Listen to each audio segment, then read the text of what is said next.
Tout d'abord, la formule retenue, qui est celle d'un sous-marin soutenu par un navire comme le BSM ou comme un BSA-OM, est un véritable succès logistique, une garantie de disponibilité tout au long du déploiement.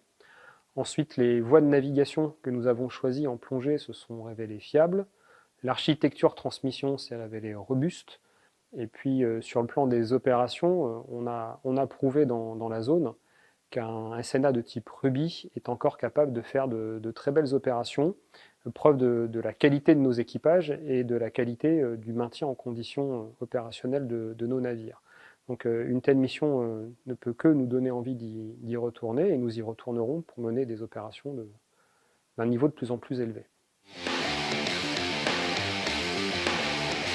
On prépare une mission de cette nature-là surtout en réseau.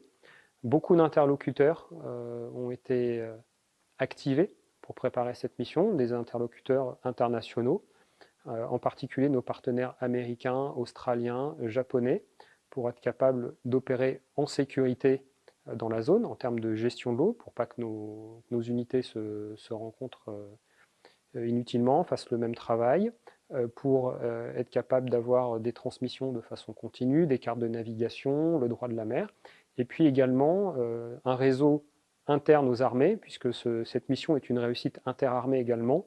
Les stations de la Dirisie Outre-mer ont travaillé au profit des sous-marins.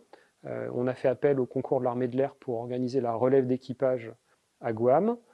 Également la DGA, qui nous a beaucoup aidé sur les possibilités de transmission et leur expertise dans cette zone. Le service de santé des armées, puisque des médecins ont été déployés à l'occasion sur le BSAM Seine et sur le sous-marin Émeraude.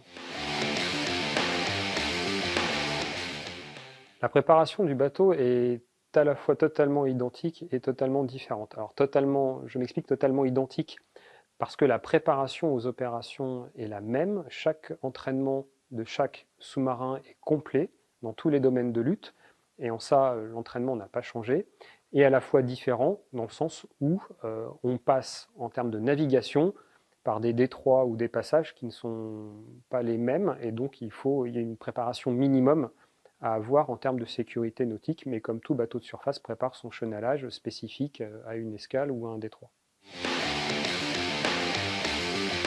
Pour déployer un sous-marin qui a plus de 30 ans d'âge à l'autre bout de la planète pendant 7 mois, il fallait quand même réussir à garantir sa disponibilité tout au long du déploiement.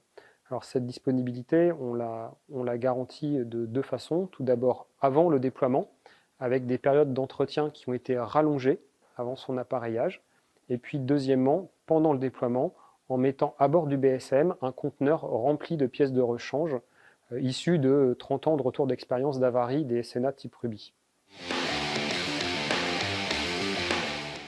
Les objectifs de la mission Marianne peuvent être déclinés à différents niveaux. Il y avait un objectif tout d'abord stratégique, réaffirmer que la France est une nation du Pacifique.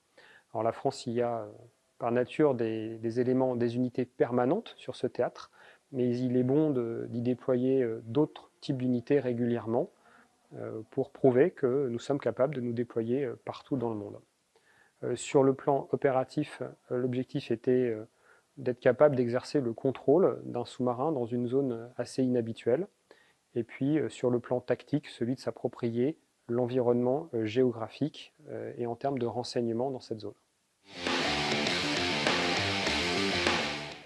Mon sentiment personnel sur une mission comme Marianne est celle d'avoir été un peu pionnier, qu'on a ouvert une voie, que d'autres suivront derrière, puisque ce déploiement sera réitéré dans les années à venir.